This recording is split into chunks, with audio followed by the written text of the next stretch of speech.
Hi, it's Coach MK, and this is day 6 of that Facebook challenge I was tagged in, asking to take one photograph each day of an inanimate object that tells you something about my life. I have been using this as a springboard to go public with my ADHD diagnosis and an opportunity to show you some of the things that I do as a result of having ADHD, the tricks and that I use to navigate the world and to make sure my stuff gets done.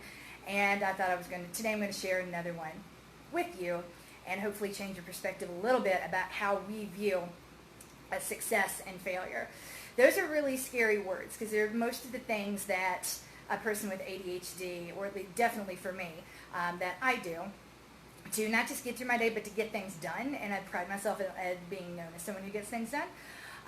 They involve a lot of rituals that on the surface might look pretty messy and are easy to judge. And I know they're easy to judge because people who don't know me very well are quick to judge them, to try to offer me a different system. And the reality is that in a very fixed way of thinking about a binary construct of success and failure, you do it or you don't, there's not a lot of room for you don't. What happens if you don't? What if it doesn't work out? People spend no time thinking about it. If you're to ask your average person, like, well, what if you fail? You're going to get some sort of an answer along the lines of, well, I prepare to succeed. I don't prepare for failure. Never. And it's just dumb. Really, I always game out the worst case scenario, like how wrong could this go? It doesn't mean that I'm going to avoid all kinds of things. It's just like, is it worth that downside? Is it possible? Is it likely? Can I mitigate it? Or am I unlikely to because of my ADHD? And is it worth it? So my idea of failure is decidedly different than other people's. My idea of failure looks more like the process you would go through if you were writing a corporate best practices manual. We've got a little bit of money and we're going to go into this new area and it's probably not going to work, but every time somebody has a failure, that's a learning mechanism and it goes in the best practices manual. That's not something many of us are really allowed to do in corporate environments. It's something I got to do exactly once in a corporate environment, and it was amazing. It was a really terrific learning experience, and unfortunately that happened when I was in college, before I even had a career, and I've never seen anything like it since. But it's a type of thinking that I encourage people to do. Each time I miss something or fail, I don't beat myself up about it. I don't spend a whole lot of time with shame, even though the shame and embarrassment are there. But it's a bit more pragmatic a response. What can I do? Like, how bad was the consequence? Am I going to be in this situation again? If I am, what can I do? What, if anything, can I do to prevent it? Do I do something differently, or do I avoid the situation? So I have like a best practices manual in my head that's built up over 40 years of living with ADHD of either how to navigate complicated situations or avoid complicated situations that I'm pretty sure are not going to work in my favor. And that is often viewed as childish, and I could not disagree with that assessment more. And here's an example of what preparing to fail looks like. And this can happen on multiple levels. But these three shirts that you see in front of you, it's my favorite color. I love this color. It's usually defined as millennial pink. And it's like people like to hate on it. I would like to thank millennials for bringing me millennial pink because I just adore this color. And this particular shade of pink, although these three shirts look very different, it looks very different from one material to the next. When it comes to things like clothes, everybody knows I like clothes now. When it comes to colors, if you've seen The Devil Wears Prada, they talk about indigo and seasons.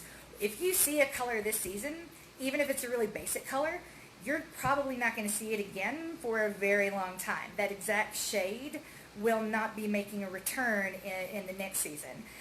So when I see something that I like, and this isn't like everything I see, but when it's something that I know that I like, I prepare to fail. So with this shirt, I bought 2 of them.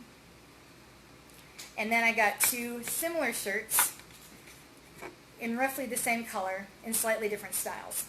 So if you were to come to my bedroom, on the surface, an organizational expert is going to be like, do you really need 3 of the same shirt? Do you really need 2 of these in the same color? And I'm going to say yes.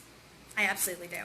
I plan to fail. I guarantee at some point I'm going to be doing laundry and forget and accidentally pour in bleach This will get mixed in with something. This will end up in the dryer a little too long and get fried. Something is going to go wrong. When that happens, I got a backup shirt, and I'm not going to be crying that I can't get this color or this exact shirt anymore.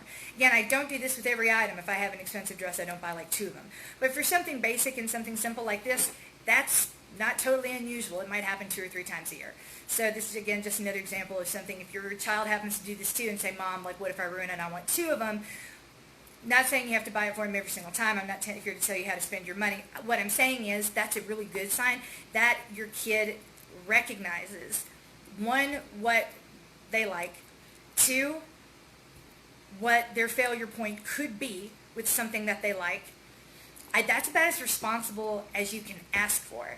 Admitting that I'm like, it's not like a fear of failure. It's saying, I have trouble with this, and let's talk about either strategies to solve it, because you probably want, most parents want their kids doing laundry at one point or another. So with all that in mind, like, or what if I leave the shirt somewhere? What if I lose the shirt, Mom? I lose things that I like.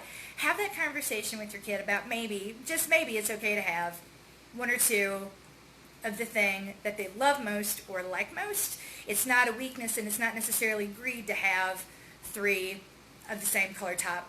It might be kind of practical, and it might be a strategy that, again, that acknowledges and mitigates some of the downsides of their ADHD. And if that's not adulting at its finest, then I don't know what is. But feel free to tell me in the comments. Yay!